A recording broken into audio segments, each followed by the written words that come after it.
Selamat hari Sabat, kita bertemu lagi secara online untuk yang ketiga kalinya. Bagaimana keadaan Anda saat ini? Masih tetap semangat? Menjadi doa dan harapan kita bersama. Naungan sayap perlindungan Tuhan, Mazmur 91 ayat 4, 5 dan ayat 6 tetap menjadi bagian kita bersama. Saya akan melanjutkan seminar kesehatan tentang prinsip 7K. Jangan lupa bahwa tujuan dari belajar nutrisi berdasarkan prinsip 7K ini adalah supaya makanan yang kita makan akan dapat menyediakan dan mencukupi vitamin, mineral, dan antioksidan tanpa menyebabkan kelebihan atau kekurangan kalori dan tidak berbahaya bagi tubuh manusia dalam periode waktu pendek maupun periode waktu yang panjang. Pada pertemuan yang pertama, kita sudah belajar tentang prinsip kondisi, di mana kita belajar bahwa tidak semua orang bisa makan, misalnya pisang, atau bayam, atau susu, atau kacang. Kondisi seseorang akan membuat kebutuhan dan toleransi terhadap makanan menjadi berbeda-beda, sehingga tidak bisa digeneralisasi. Nah, pada pertemuan kedua, kita telah belajar bahwa kebutuhan nutrisi berdasarkan kondisi akan sangat mudah untuk direalisasikan dengan menggunakan bahan-bahan makanan tumbuhan yang utuh. Sehingga jenis makanan-makanan ini disebut memiliki kualitas yang terbaik untuk saat ini. Nah, pada pertemuan yang ketiga ini, seperti bocoran minggu yang lalu, kita akan belajar bahwa walaupun kondisinya tepat, kualitasnya tepat, tetapi apabila jumlah atau kuantitasnya terlalu sedikit atau terlalu banyak, maka prinsip kondisi dan kualitas akan menjadi sia-sia dan risiko kita terhadap penyakit-penyakit menular maupun tidak menular seperti penyakit infeksi, kemudian penyakit-penyakit kencing manis, bahkan kanker, risikonya akan meningkat. Nah, pada pertemuan ketiga ini, kita terutama akan berbicara tentang kuantitas yang berlebihan atau makan berlebihan atau overeating yang menyebabkan excess kalori atau kelebihan kalori. Mengapa kelebihan makanan atau dalam ilmu nutrisi disebut sebagai kelebihan kalori yang akan kita bicarakan pada prinsip kuantitas ini? Karena inilah sebenarnya masalah terbesar yang manusia hadapi. Perlu kita ingat bahwa bila kita kelebihan makan vitamin, mineral atau antioksidan seperti yang sudah kita bahas minggu yang lalu, maka tubuh memiliki berbagai kompensasi bahkan toleransi spesifik untuk menyeimbangkannya. Misalnya, apa yang disebut sebagai proses penyerapan aktif dan pasif, di mana bila vitamin atau mineral tertentu cukup di dalam tubuh dan kemudian kita menambahkannya dari makanan kita, maka usus akan menjalankan secara otomatis mekanisme penyerapan pasif dengan tujuan untuk mengurangi penyerapan, sehingga tidak berpotensi terjadinya kelebihan di dalam tubuh manusia. Sebaliknya, bila tubuh sedang kekurangan, maka ketika makan nutrien atau unsur nutrisi tertentu dari diet, maka usus akan menjalankan mekanisme penyerapan yang aktif, sehingga apa yang masuk dari diet akan diserap secara maksimal oleh tubuh untuk menjamin kecukupan nutrien atau unsur nutrisi di dalam tubuh manusia. Kalaupun karena satu dan lain hal nutrien tertentu dalam hal ini vitamin atau mineral atau antioksidan terlanjur banyak di dalam tubuh, maka tubuh akan kompensasi dengan mengeluarkannya dari tubuh melalui berbagai proses, terutama melalui organ ekskresi atau organ yang mengatur pengeluaran di dalam tubuh kita, yaitu ginjal. Inilah keajaiban tubuh yang Tuhan sudah ciptakan, dan ingat bahwa ini semua prosesnya berjalan secara otomatis tanpa perlu kita atur. Bapak dan Ibu, mari bercermin di depan kaca dan kagumi tubuh kita yang begitu ajaib yang Tuhan sudah ciptakan. Hal-hal yang baru saja saya sampaikan ini terjadi untuk vitamin, mineral, dan antioksidan. Tetapi agak berbeda halnya apabila kita berbicara tentang metabolisme tubuh terhadap protein, karbohidrat, dan lemak yang memiliki energi yang sangat besar atau kita kenal dengan satuan pengukurannya yang disebut dengan kalori. Dan untuk selanjutnya saya akan menggunakan istilah kalori ini. Kalori yang kita masukkan ke dalam tubuh melalui protein, lemak, dan karbohidrat akan digunakan oleh berbagai sistem tubuh kita sampai ke tingkat sel sebagai sumber energi. Dan tanpa hal ini, manusia akan mati. Begitu penting kalori ini sehingga kita tidak boleh kekurangan kalori. Tetapi justru yang terjadi adalah sebaliknya, di mana kita terlalu banyak kalori karena kita terlalu banyak makan. Apa yang akan tubuh lakukan dengan kalori yang berlebihan ini? Tentu saja mengeluarkannya. Bagaimana caranya? Tidak ada cara, sayang sekali. Tidak ada cara tubuh mengeluarkan kalori yang berlebihan dari dalam tubuh tanpa bantuan pemilik tubuh itu sendiri. Inilah salah satu sistem tubuh yang tidak berjalan secara otomatis. Kalau tadi kita berbicara tentang kelebihan vitamin dan mineral, maka ada mekanisme otomatis tubuh untuk mengeluarkannya apabila kelebihan. Tetapi untuk kalori tidak bisa terjadi secara otomatis. Kita harus melakukannya secara manual atau dilakukan secara sadar. Paling tidak ada dua cara yang berbeda di mana kalori itu bisa dikeluarkan dari dalam tubuh, yaitu dengan olahraga atau kita menjadi sakit. Kedua hal ini akan menyebabkan terjadinya pengeluaran kalori dari dalam tubuh. Mana yang akan Anda pilih?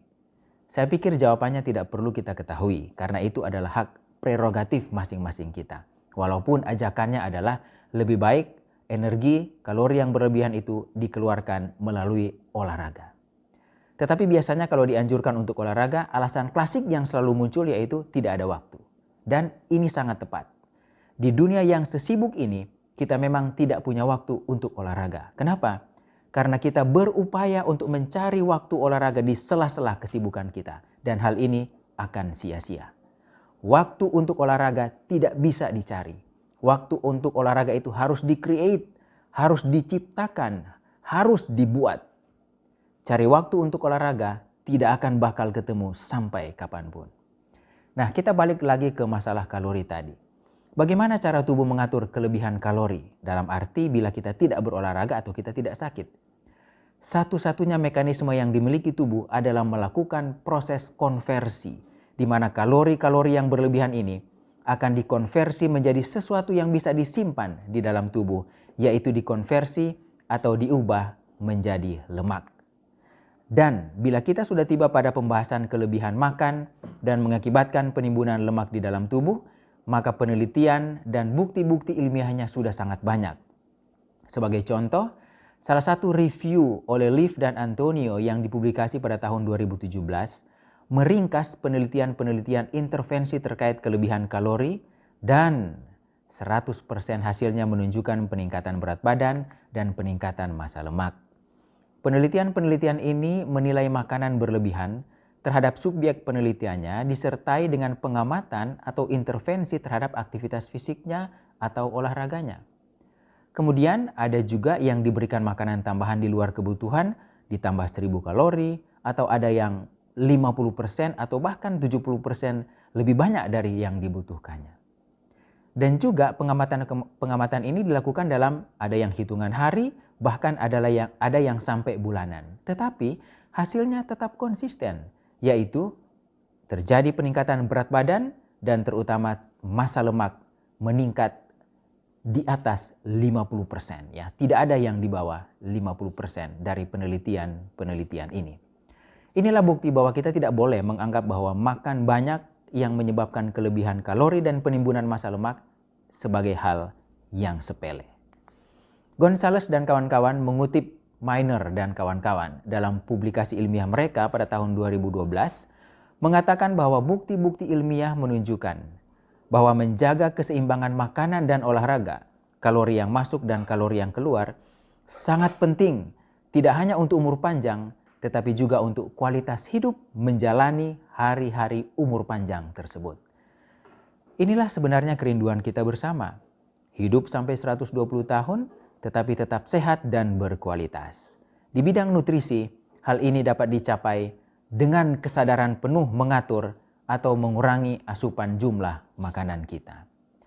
Nah, berbicara tentang kekurangan, ini kebalikan dari kelebihan kalori. Apabila seseorang tidak mau makan atau tidak nafsu makan karena penyakit, maka kita masih dapat mengubah bentuk makanan menjadi makanan yang cepat diasup tanpa perlu dikunyah, seperti membuat makanan menjadi makanan cair, apakah dengan di blend atau yang kita sebut sebagai blender rice formula, atau kita berikan makanan cair formula khusus yang sering kita sebut sebagai susu formula. Bila dengan metode ini pasien tetap kekurangan makanan, maka kita bisa memasang jalur langsung ke lambung yang kita kenal dengan selang makanan atau selang NGT. Bila ini pun tidak memungkinkan karena satu dan lain hal, maka kita bisa memberikan nutrisi langsung ke dalam darah dengan infus makanan, sehingga seseorang bisa dijamin ketercukupan nutrisinya dari sisi kuantitas atau jumlah, walaupun tidak bisa makan. Tetapi, bila masalah yang dihadapi justru adalah kelebihan makanan, dan ini pasti sangat terkait dengan kebiasaan seseorang yang lama-kelamaan bisa menjadi penyakit, maka hal ini tidak ada solusinya. Selain orang itu sendiri yang berusaha untuk mengendalikan dirinya, mengurangi makan dengan upaya yang sangat besar. Penulis Ellen G. White sekitar 150 tahun yang lalu sudah menuliskan bahwa bahaya yang mengancam kita bukannya timbul dari serba kekurangan, tetapi dari kelimpahan. Kita senantiasa tergoda untuk melampaui batas. Penelitian Garcia dan kawan-kawan yang dipublikasi tahun 2018 menuliskan bahwa penderita penyakit jantung memiliki berbagai masalah bahkan terkait kondisi psikologisnya, yaitu kecemasan, stres, kemarahan, dan depresi. Dan salah satu hal yang dilakukan untuk mengatasi semua ini adalah dengan makan banyak, karena memberikan efek menenangkan dan puas. Tapi di sisi yang lain, efek dari overeating ini menyebabkan penimbunan jaringan lemak dan inflamasi yang akhirnya akan memperburuk kondisi atau keadaan orang tersebut. Di era COVID-19 sekarang ini, FAO pun memberi rekomendasi selain makan sayur, buah, dan kacang-kacangan, juga menganjurkan kita untuk makan secukupnya dan hindari overconsumption atau overeating yang akan menyebabkan kita kelebihan kalori dan berdampak buruk terhadap kesehatan. Selanjutnya meningkatkan risiko kita terhadap penyakit infeksi maupun penyakit kronis degeneratif. Alasan yang sama dengan Garcia juga disampaikan oleh FAO bahwa kita makan banyak kadang-kadang terjadi karena kita mencari kesenangan dari makanan. Ingat bahwa kita makan karena kita butuh, bukan karena kita senang. Makan untuk hidup dan bukan hidup untuk makan. Bapak dan Ibu, pengaturan jumlah tidak berlaku hanya untuk makanan yang tidak sehat, tetapi juga untuk makanan yang kita sebut sebagai makanan yang sehat. Karena pada prinsipnya, masalah pengaturan kuantitas atau jumlah makan akan berlaku untuk semua jenis makan yang punya nilai kalori. Perlu kita ketahui bahwa makanan berbasis tumbuh-tumbuhan utuh pun ada yang memiliki kandungan kalori yang sangat tinggi. Inilah yang kadang-kadang menjebak kita, sehingga nasihat dari buku petunjuk diet dan makanan Anda oleh Ellen G. White mengatakan bahwa bukan berarti kalau seseorang sudah membuang bahan makanan yang merusak, maka dia dapat memakan sebanyak yang dia suka. Kebiasaan makan terlalu banyak akan merusak mesin tubuh dan menghalangi pekerjaannya, walaupun makanan itu berkualitas tinggi. Nah, mari kita perhatikan tabel berikut ini dan perhatikan jumlah kalori bahan makanan tumbuhan utuh. Ini bukan minyak dan bukan lemak hewani. Tabel ini berdasarkan berat yang sama, dalam hal ini gram atau 100 gram. Dalam tabel ini kita melihat bahwa jenis makanan kacang-kacangan, kelompok kacang-kacangan atau nuts, memiliki kandungan kalori yang sangat tinggi, di mana untuk 100 gramnya saja akan memberi kalori seperti 1 kali makan besar lengkap dari seorang manusia. Ya. Macadamia 716 kalori untuk 100 gramnya. Daging kelapa kering 660. Kacang tanah 585, almond 607 ya. Wijen yang dikeringkan itu 573. Chia seed yang dikeringkan mencapai 490. Jumlah kalori dari 1 kali makan besar seorang dewasa sehat.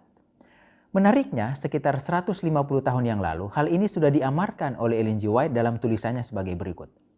Saya telah mendapat petunjuk bahwa makanan kacang-kacangan sering digunakan dengan tidak bijaksana karena terlalu besar perbandingannya. Sebagian kacang-kacangan tidak bergizi setinggi yang lain. Buah almond lebih baik dari kacang tanah, tetapi kacang tanah dalam kuantitas yang terbatas dapat digabung dengan biji-bijian untuk menghasilkan makanan enak yang mudah dicerna. 3 tahun yang lalu saya menerima surat yang mengatakan begini, saya tidak dapat memakan makanan kacang-kacangan, perut saya tak dapat menerimanya. Lalu diberikanlah beberapa resep pada saya Saya dapati bahwa ada bahan lain yang harus dicampur dengan itu supaya cocok cita rasanya. Dan jangan menggunakan perbandingan yang begitu besar. Bapak dan Ibu perhatikan kalimat berikutnya. 1/10 sampai 1/6 bagian kacang-kacangan sudah cukup. Bervariasi menurut campuran, kami mencobanya dan ini berhasil. Bila kita coba konversi tulisan 150 tahun lalu ini dengan anjuran 1 porsi makanan kacang-kacangan yang dianjurkan saat ini di bidang nutrisi, maka kita akan menemukan kecocokan. Ini hal yang luar biasa. Mari kita lihat. Anjuran 1/10 sampai dengan 1/6 dari kebutuhan makanan total atau makanan satu hari. Misalnya kebutuhan makanan satu hari itu adalah 1.500 kilokalori. Maka itu berarti 1/10 sampai dengan 1/6-nya adalah 150 sampai dengan 250 kilokalori kebutuhan kalori dari kacang-kacangan. Kalau kita ambil contoh kacang tanah, maka dari tabel yang tadi kita ketahui bahwa kacang tanah yang dipanggang memiliki 585 kalori untuk setiap 100 gramnya. Itu berarti bila kita akan memenuhi kebutuhan kalori dari kacang-kacangan sebesar 150 sampai dengan 250 kalori, maka kita hanya perlu makan kacang tanah sebanyak 26 sampai dengan 43 gram kacang tanah satu hari. Dan saat ini di bidang nutrisi kacang tanah satu porsi adalah 15 gram saja. Artinya hanya perlu sekitar 2 atau 3 porsi saja dalam satu hari. Video berikut ini saya coba membuat bagaimana kita mengkonversi 2 atau 3 porsi kacang tanah 15 gram untuk satu porsinya dalam bentuk 1 sendok makan. Mari kita lihat video ini. Di sini kita punya kacang tanah yang sudah disangrai, kemudian ada timbangan, dan kemudian kita mau konversi ke berapa sendok satu porsi 15 gram kacang tanah yang sudah disangrai. Oke, mari kita nyalakan. Kemudian kita ambil kacang tanah ini.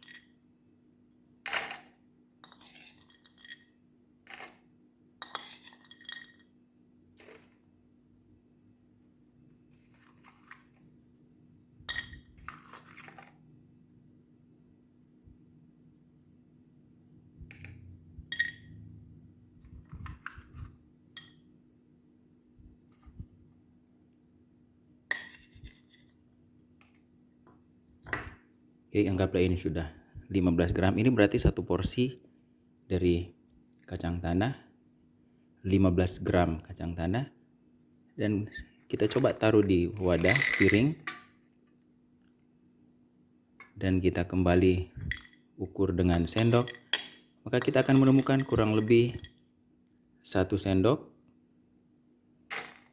Dan kemudian kurang lebih setengahnya, ya. Tidak sampai 2 sendok kacang tanah untuk satu porsi kacang tanah. Sendok makan yang biasa kita pakai untuk makan sehari-hari.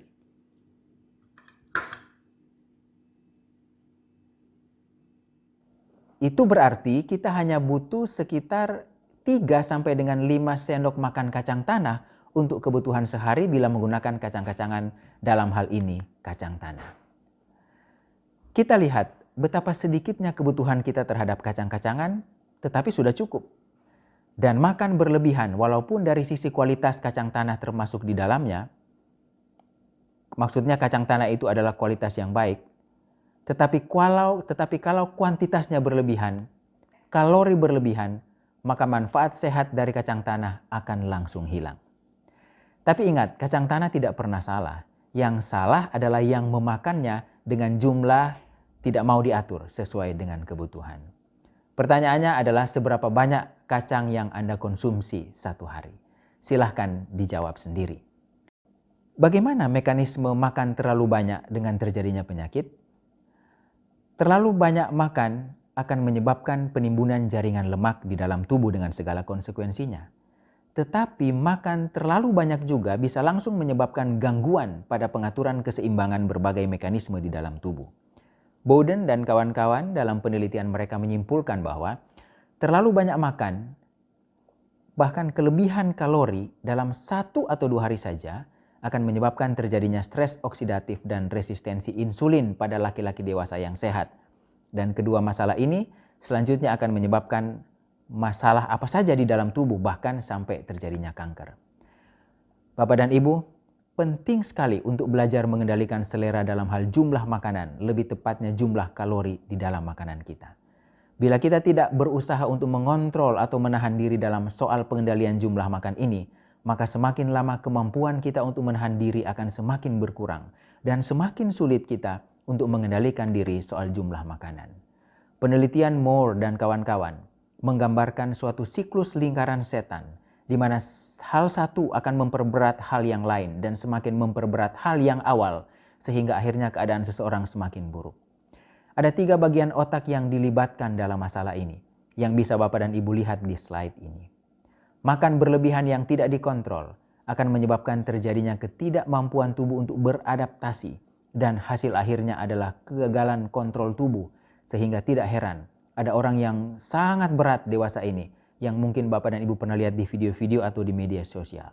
Karena mereka tidak bisa menahan lagi nafsu makan mereka. Makan terus, dan makan terus. Mari kita kontrol selera makan kita. Makan secukupnya demi kesehatan kita. Yang terakhir, bagaimana cara kita mengatur kecukupan makan kita? Gunakan tips sederhana yang saya akan bagikan saat ini. Ini adalah tips sederhana untuk menentukan kebutuhan jumlah makan berdasarkan kondisi. Ya, karena kita sudah belajar yang pertama adalah tentang kondisi, maka ini berdasarkan kondisi untuk menurunkan berat badan. Gunakan metode isi piringku dari Kementerian Kesehatan negara kita. Makan seperti yang ada di gambar ini, piring makan kita dibagi menjadi 4 bagian dengan proporsi seperti yang Bapak Ibu bisa lihat di gambar ini. Sepertiga yang pertama isi dengan makanan pokok, yang kedua isi dengan sayuran, sepertiga sisanya bagi 2, setengah untuk buah-buahan dan setengahnya untuk sumber protein. Makan 3 kali sehari tanpa makan di antara jam makan. Kemudian lakukan pantau berat badan berkala. 1 minggu 1 kali timbang berat badan, jangan setiap hari. Tentukan hari apa, misalnya setiap hari Minggu pagi. Di saat bangun pagi, buang air kecil, timbang berat badan, catat atau hafal nilainya. Ya, inilah cara memantau berat badan berkala. Bila berat badan masih bertambah, apa yang harus saya lakukan? Dari makan 3 kali berdasarkan isi piringku, lakukan pengurangan kalori dengan melakukan reduksi piring makan kita. Ya, ini istilah saja sebenarnya yang saya gunakan. Kita bisa tetap makan di piring yang sama dengan mengurangi jumlah secara keseluruhan, tetapi proporsinya tidak boleh diubah. Kita lihat gambar ini. Kemudian setelah itu pantau lagi berat badan berkala sampai Bapak dan Ibu menemukan ukuran piring yang sesuai secara individual, tidak meningkatkan atau menurunkan berat badan lagi. Itu berarti inilah porsi makan saya. Apa sebenarnya penyebab utama terjadinya penyakit dewasa ini? Lances dalam publikasi ilmiahnya menyebutkan bahwa penyakit-penyakit dewasa ini bukan karena defisiensi atau kekurangan nutrien tertentu, tetapi karena overconsumption, overeating, terlalu banyak makan atau terlalu banyak kalori. Ini dipublikasi tahun 2019 yang lalu.